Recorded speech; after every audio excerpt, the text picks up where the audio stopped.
Bagaimanapun mencegah pasti lebih baik daripada mengobati. Karena begitu udah kena penyakit, penyakit apapun selalu ada kemungkinan untuk terjadi komplikasi. Selalu ada kemungkinan untuk terjadi penyakit yang kedua. Oke, penyakit apapun ya dok? Penyakit apapun. Oke. Jadi misalnya nih, kena demam berdarah. Kan nggak berarti kamu udah kena demam berdarah berarti nggak bisa kena diare misalnya, atau kamu udah kena demam berdarah nggak bisa kena tipes misalnya. Kan satu orang bisa menderita beberapa penyakit kan. Iya. Nah semakin banyak penyakit tentu semakin parah kan. Jadi memang ya kalau bisa mencegah lebih baik. Mencegah lebih baik daripada mengobati. Tidak berarti bahwa vaksin lebih baik dari obat ya, cuman kegunaannya.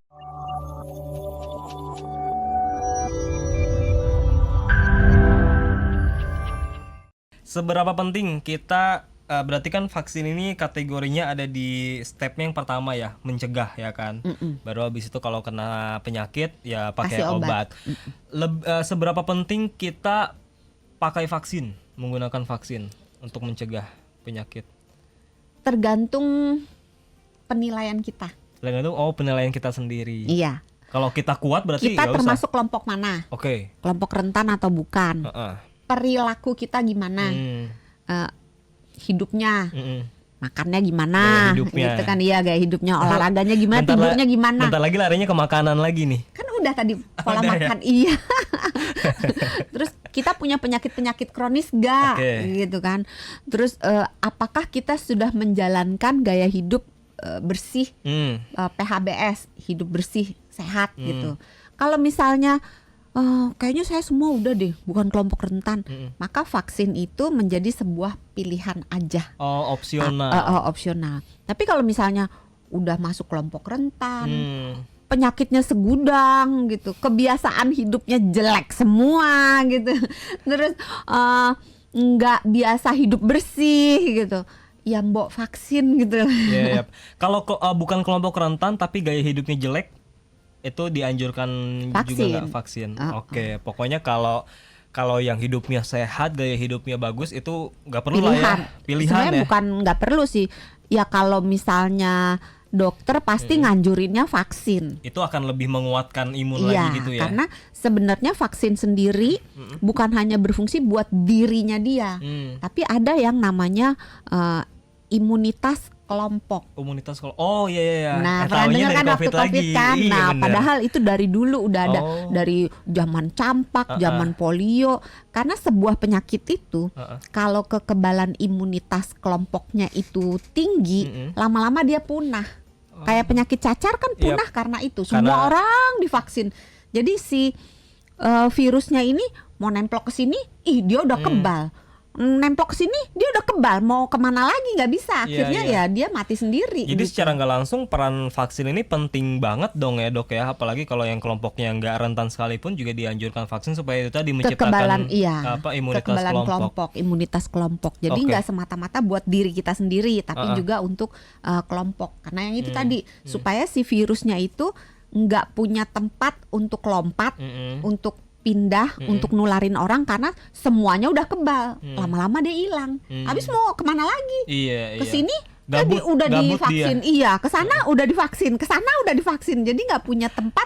Ya lama-lama dia ya udahlah, gue pergi aja. Pensiun aja udah gitu pensiun, kan. Gitu. Keunggulan utama vaksin dok dibandingkan obat buat mengatasi penyakit menular terutama. Yang satu itu kekebalan kelompok. Kekebalan kelompok itu salah satunya. Kedua, bagaimanapun mencegah pasti lebih baik daripada mengobati. Karena begitu udah kena penyakit, penyakit apapun selalu ada kemungkinan untuk terjadi komplikasi. Selalu ada kemungkinan untuk terjadi penyakit yang kedua. Oke, penyakit apapun ya dok? Penyakit apapun. Jadi misalnya nih, kena demam berdarah. Kan nggak berarti kamu udah kena demam berdarah berarti nggak bisa kena diare misalnya, atau kamu udah kena demam berdarah nggak bisa kena tipes misalnya. Kan satu orang bisa menderita beberapa penyakit kan. Nah semakin banyak penyakit tentu semakin parah kan. Jadi memang ya kalau bisa mencegah lebih baik. Mencegah lebih baik daripada mengobati. Tidak berarti bahwa vaksin lebih baik dari obat ya, cuman kegunaannya pada saat yang berbeda gitu. Oke, maksudnya ya punya peran lebih lah ya vaksin ini. Vaksin punya dampak jangka panjangnya nggak dok? Maksudnya? Punya efek jangka panjang yang buruk nggak?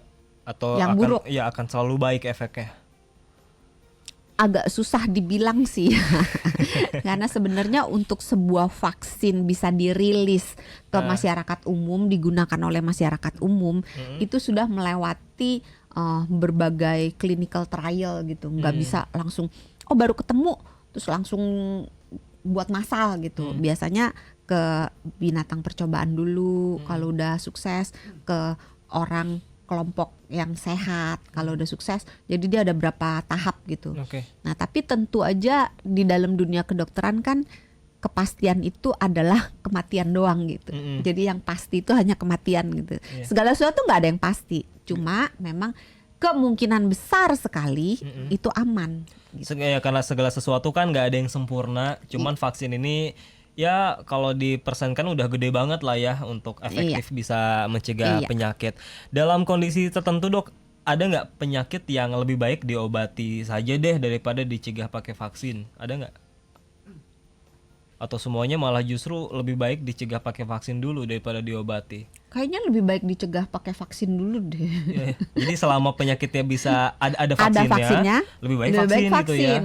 Tapi kan tidak semua penyakit ada vaksinnya, dan tidak semua orang yang sudah divaksin pasti tidak akan kena penyakit itu gitu. Berarti pasti kebal kayak Gatot Kaca belum tentu. Berarti ada faktor dong yang bisa menyebabkan orang yang udah divaksin bisa kena penyakitnya. Apa aja faktornya dok?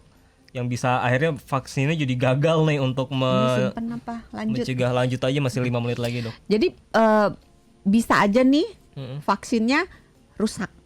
Vaksin rusak itu bisa? Bisa, karena vaksin itu ada yang namanya rantai dingin.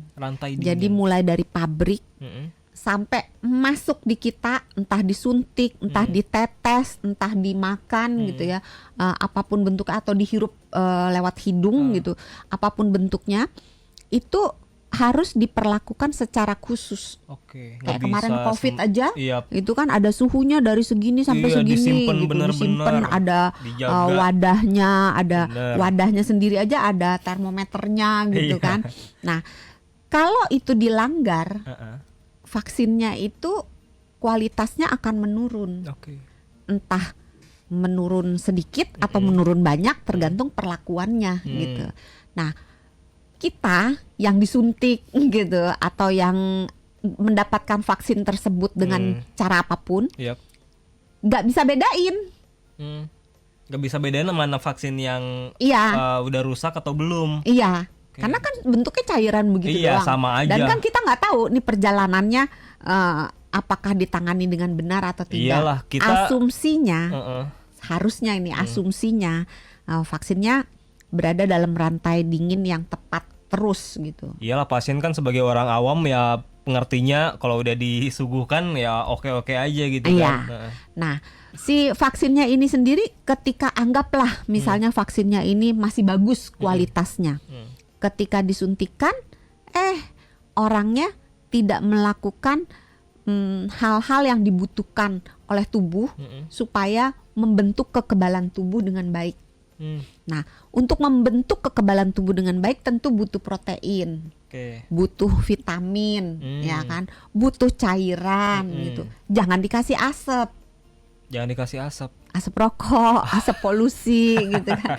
Lah sekarang badan kita kan berjuang nih, ya kan, untuk melawan si kalau yang disuntik vaksin COVID berarti ngelawan virus SARS-CoV-2 gitu kan.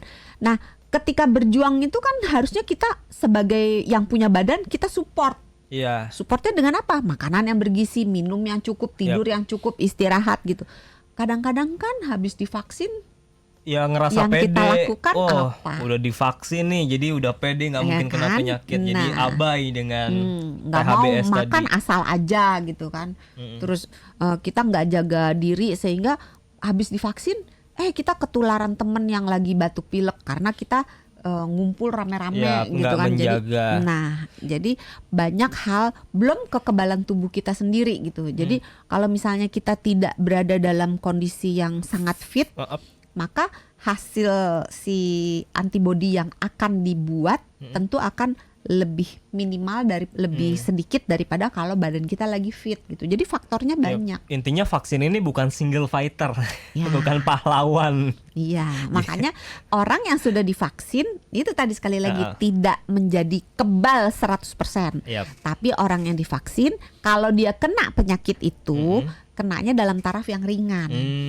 Atau ya kalau dia kena nggak ada gejala. Kalau misalnya badannya memang sangat bagus ya dia nggak kena.